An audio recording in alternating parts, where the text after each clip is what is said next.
Hey, welcome to your Tuesday training. I'm Dr. Kate Walker, and if you're joining me live, you can keep your camera off, no worries, and I will take your questions at the end. I'm using something called Read AI Meeting, which is interesting, and I don't know if I want that in here, so I'm going to actually remove this.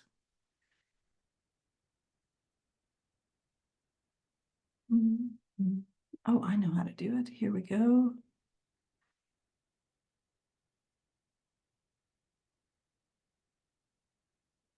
Remove. Bye-bye. There we go. Okay, so much better. Okay, so this is the last day. Well, tomorrow's the last day of January. And I waited till the very end to talk about New Year's resolutions because I have a love-hate relationship with them, as so many of us do. Oh, goodness, I better hit record. Okay, that's better, and I don't need these. So let me try that again. Hi, I'm Dr. Kate Walker. Welcome to your Tuesday training. If you're watching me live in the Facebook group, excellent. I can't wait to talk to you. If you're listening to me or watching me on a replay, good on you for taking time out of your day to learn something new. Now, as I mentioned a second ago, before I hit record, this is almost the last day of January, and so my mind is on New Year's resolutions. And like most of you, I have a love-hate relationship with New Year's resolutions. I mean, I kind of love them around December, I guess, because I'm thinking about, okay, what are my goals? You know me, I'm talking about Q1 this, Q1 that, marketing, paperwork, money goals, all of these things to get my brain churning and excited, and honestly kind of getting through the holidays a little bit and I future trip. That's one of my coping skills. I like to plan and think about what's coming up. So, yeah, I mean, I guess in that sense, I love setting New Year's resolutions. What I hate about New Year's resolutions is it's sort of this all or nothing thinking. And you and I all fall into this. We think, okay, well, if I missed one day, that means my New Year's resolution's over. And, you know, hit or miss. There's no getting close, right? There's none of this horseshoes and hand grenades. It's just, well, I guess I didn't do that and now I'm a failure, or I guess I'm done for the year. I'll never, you know, fill in the blank. You know, I'll never stop drinking if I didn't stay completely sober during sober January. I will never make that money because I'm still paying for that silly subscription and I couldn't figure out how to get rid of it, or whatever it is we are all trying to change about ourselves in the new year. So enter Tim Ferriss. Who's Tim Ferriss, you ask? Well, this is going to be live on my podcast soon, and who knows, maybe one of his people will be listening to it. But Tim Ferriss is one of the authors that I consider to be sort of game changing for me and my practice and my business. He wrote a book, gosh, I guess it's been about 12 or 13 years ago, called The 4-Hour Work Week. And you know, if you've been listening to me long enough, I tout a few books as sort of seminal and foundational, and this is one of them. So Tim Ferriss's book, The 4-Hour Work Week, changed everything about how I did business, thought about business, was growing my practice, my 5-year plan. All of those things were sort of, I don't know, you think about that game that you pull the blocks out and it all falls down, right? Literally, that's what I felt in a good way after I read his book. So fast forward a few years later, he did a TED Talk about fear setting. So I imagine this was pre-COVID, and I'm listening to this TED Talk. Honestly, I'm doing this because I'm about to give a talk to a young women's leadership organization, and I need ideas. So I'm listening to TED Talks. I kind of have an idea of what I want to tell these women in this leadership conference, and I come across fear setting, and my mind is blown because not only does it take this idea of goal setting and flip it on its head, it's a challenge. It's a way to push us out of our comfort zones in a way that slaps all or nothing thinking in the face and really makes it sit down and say, hey, look, just because you got close, just because you didn't hit it completely, just because it didn't go exactly how you wanted it to do, doesn't make it a failure. So I got to thinking, okay, how can I make fear setting for counselors? How can I put this in a way that it's useful for you amazing badasses who are out there in the field, building your practices because your communities are going to fall in love with you. You're going to grow and it's scary. And then how do you move outside the therapy room and start adding those side hustles because you know you are capable of so much more? And I thought, ding, okay, fear setting. So let's talk about fear setting. It starts with thinking of something you're scared to do. I mean, it's that simple, right? Where goal setting and New Year's resolutions starts off with this, okay, what do I want to do? What do I need to do? What's the most important thing I need to get done? Fear setting says, no, what scares you? Is it starting a side hustle? Is it hiring someone? Is it getting your first assistant, your first virtual assistant? Is it hiring something that you've been doing since you opened your practice and you're thinking, okay, this is terrifying? Or maybe you're like me and it's going overseas to Spain and walking the Camino with a group of women. I've only met one and the other ones I've never met before. And I'm going to walk almost 100 miles. Scary, right? That's scary to me anyway. So when we think about fear setting, it starts with, okay, I'm going to write down what scares me and what it's going to look like if I do that thing. So for me in my own business, and Tim Ferriss talks about this in his TED Talk, he had a successful business, but he was getting in his own way and he was burning out, and the business was so successful and he couldn't keep up with the customer service. The orders, everything was consuming him. I think one of the stories he tells was actually his relationship at the time. She left him and basically gave him some feedback that said, hey, you work too much and you're going to burn out. And so his fear set was to leave the country for a sabbatical, taking 4 months off in Europe and just, seeing what happened. Well, here are all the things now that he talks about that had to fall into place. Number one, who's going to take care of the business? So he's got to hire out these phone calls, these support tickets, these orders, things that, okay, the things that get messed up in the process. Who's going to pay taxes? What if he misses a deadline? What's something else he talks about? There are several things he talks about. And so in my own life, when I thought, okay, I want a sabbatical, I need to see if I can get out of my own way. I'm starting to burn out. I'm starting to get overwhelmed. And I was going to plan a little 2-week trip to Maine. And I thought, okay, this will be my sabbatical. This fear setting talk meant the world to me because it gave me a blueprint. Because when he starts talking about, okay, how am I going to handle it if I hire out, let's just say, answering the phone or support tickets? Well, he came up with a system. If it was something that was going to cost him, I believe it was $25 or less, I don't remember the number exactly, he didn't want a phone call about it. In other words, he was empowering whoever he hired to make that decision if it wasn't going to cost him more than, and I'm saying 25, it may have been $100.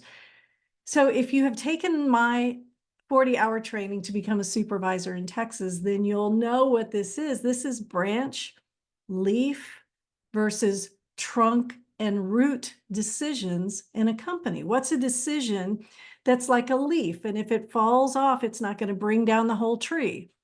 What's a decision that's more like a root? And if you chop it off, it's going to bring the whole company down. So it forced him to really sit and look at the parts of his business that he could hire out.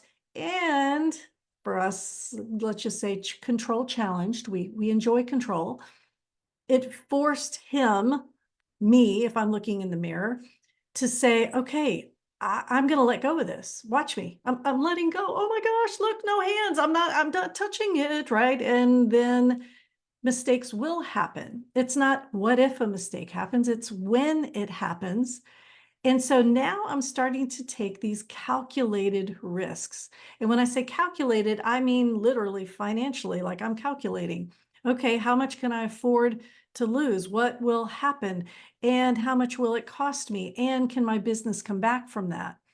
And so what I designed for myself was a 2-week trip that turned in the following year to pulling a trailer and staying for a month at a campground by myself, which turned into the next year car camping in national parks that I'd only dreamed about and staying in on the road for a month and landing in Maine, to this year planning all kinds of trips that are going to challenge my body, my mind, because it started with this initial fear set, this idea that I could somehow face my fear of hiring out and letting go. This fear that, yeah, it's going to cost me some money, but I can afford that. The fear of, yeah, but nobody can do it as well as I can. Let it go, Kate. All of those were my real fears. It wasn't pulling the trailer, although that was terrifying. It wasn't being by myself. I like having a good book and being on my own. And it certainly wasn't the sabbatical, which I ended up loving and revamping the online 40-hour LPC and LMFT Supervisor Training into just amazing spaces. So the thing, when I really got down to it, was my fear of the loss of control. And then, get into all the, stuff from my childhood. What does that mean as far as, oh, come on, I'm humiliated, I'm a failure. And, I don't want to minimize any of those feelings. I'm looking into a video camera right now. I know how that feels. I feel it. And then what, right? It's that Kohlberg cycle. It's that idea of, okay, so what? Now what? And I'm going to walk you through this, and I highly encourage you to go to Tim's website. And I don't do this a lot. Tim Ferriss is not paying me any money. I am not an affiliate for Tim Ferriss. And Tim Ferriss, if you're listening to this, hey, thank you so much for everything. I'm using it to help counselors and bridge the gap in access to affordable mental health care in Texas. So go to his site, but I'm going to give you the abridged version. So here's his step-by-step process. And I do believe there's a worksheet out there, or you could probably make one out of this process. So number one, define your nightmare, the absolute worst thing that could happen. Okay, so for all of us, it's basically going broke, getting humiliated, the community running us out with flaming pitchforks. And I don't know. I don't know what your nightmare is, but I could certainly share mine. So what is the worst thing that could happen? And he says, on a scale of 1 to 10, are these things permanent? How likely is it that they will happen? Number 2 is what I love, right? Because I get this. We're all going to this. Okay, it's a 10. I could die. All right. Okay, back it up. Come back with me. Come back from the edge. Number 2 says, what steps could you take to repair the damage or get things back on the upswing, even if temporarily? Chances are it's easier than you imagine. How could you get these things back in control? So for me, letting go of support tickets, and that was honestly just this year that I let go of my support email. And for me, it was, okay, what's the worst thing that can happen? Well, I'll answer the email. Okay, well, that's what I always did, right? If it's something where the customer is displeased with the answer from one of my assistants, it'll get kicked to me. It'll get kicked up to me, right? And that's what it's always been anyway. So, oh, okay, check. I can do that. Step 3, what are the outcomes or benefits, both temporary and permanent, of probable scenarios? Oh my gosh, what if it actually works? What if I actually end up taking a sabbatical, having a wonderful time, getting a butt ton of work done, having my creativity actually released because I'm not holding on so tightly to all of the things in my business. Remember, anxiety goes up, cognition goes down, and that includes creativity, right? So what are the benefits? It was pretty endless. It was actually super cool, right? And I did those things, right? I faced the fear. I went on my sabbatical. I did let things go. Things did go wrong. I did fix them. And what? That was 5 years ago, right? And I'm still standing. My business is better than ever. And it's easier, right? What is that exposure therapy, right? As you do things, as you face the fear and the pain, and you discover that on the other side, it wasn't as bad as you thought, right? You've experienced it and you discover your agency. You discover that you're empowered and you can do these things. Oh my gosh, y'all. It's like the biggest high on the planet. It's a wonderful feeling to know that you can sit on the other side of those fears better than ever. So number 4, if you were fired from your job today, what would you do to get things under financial control? So for those of us listening, or for those of you listening who own your practice, or you desire to own a practice, or you own a practice plus, right? It's got several streams of income. If it all went south tomorrow, what could you do to get things back in financial control?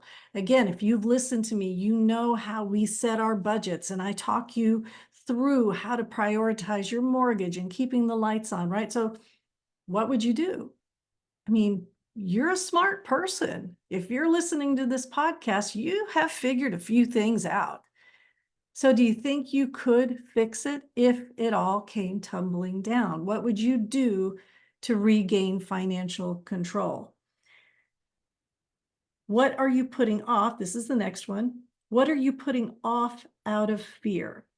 So usually and I'm reading now, usually what we most fear doing is what we most need to do.